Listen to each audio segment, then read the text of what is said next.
In this video, I just want to share a little bit about building Escape Room Taiga Cabin.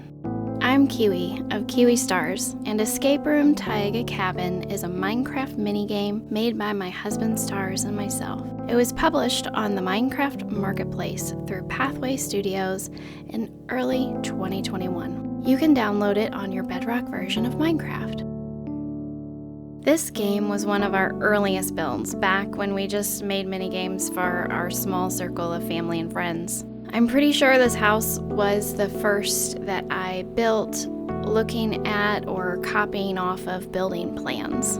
So if you watched my video about building the game Escape the Nightmare, you'll know I mentioned doing that, and now that's almost exclusively how I build houses in Minecraft, mainly because of this experience.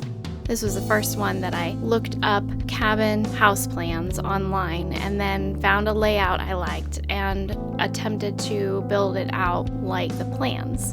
I felt like this house turned out so much better than any Minecraft house that I'd ever tried building before. That's why I encourage people to play around with just copying building plans when they're building in Minecraft. It seems like there's often things that I have to modify or adjust as I go when translating this 2D blueprint into a 3D Minecraft world, but at least I have a generic starting point, and it really does make the layout make more sense in the end.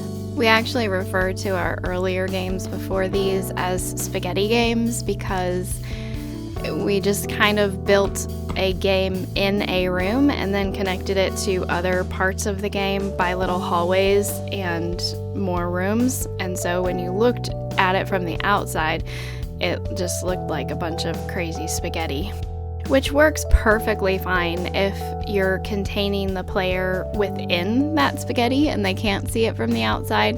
But as we progressed and we wanted to make more ambient games that had this environmental feel where you were inside and outside, and we wanted it to make sense from both perspectives, the spaghetti way just didn't really work. So having the building plans helps with a house, and then just being able to create an outside world that makes sense with the inside world. It's just a different process when making the game.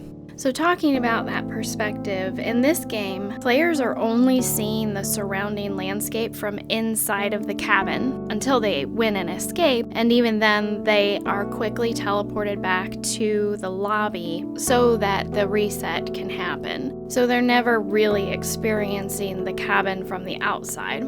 So with that in mind, once the cabin itself was built, I built the exterior from an interior perspective.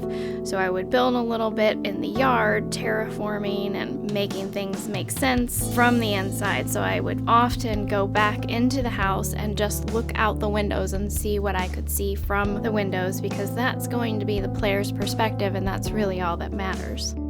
So I could make this fantastic landscape that looks good from an aerial perspective or from way far away outside of the cabin, but the player's never going to see it from that perspective. I had to keep reminding myself of what the perspective looked like from the inside out. I still absolutely love this cabin.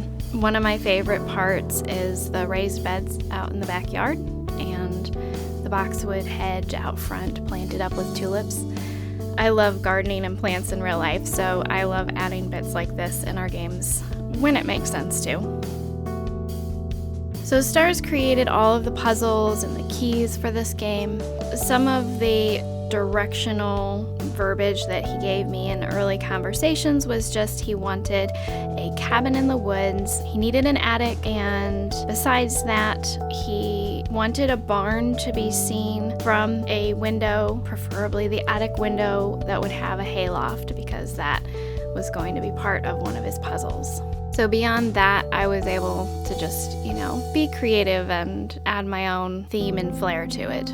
I did try my hand at retexturing some blocks and items for this game. Looking back now, about 2 years later, most of these I'm not super impressed with, but I'm still really happy with how the cardboard boxes turned out. They've been something of a calling card or a trademark for us, because if you've played many of our games, you'll notice that most of them have these cardboard boxes somewhere in the build. There are some handmade sink faucets that Stars made on Blockbench for this map, and I made all the paintings myself on my iPad. Other than that, this was a pretty small build, so it didn't take too long. And it was fun to decorate. I had a lot of fun putting a lot of detail into this small space. Hopefully you found this useful or interesting, or not. Either way, I'll be back with another video soon.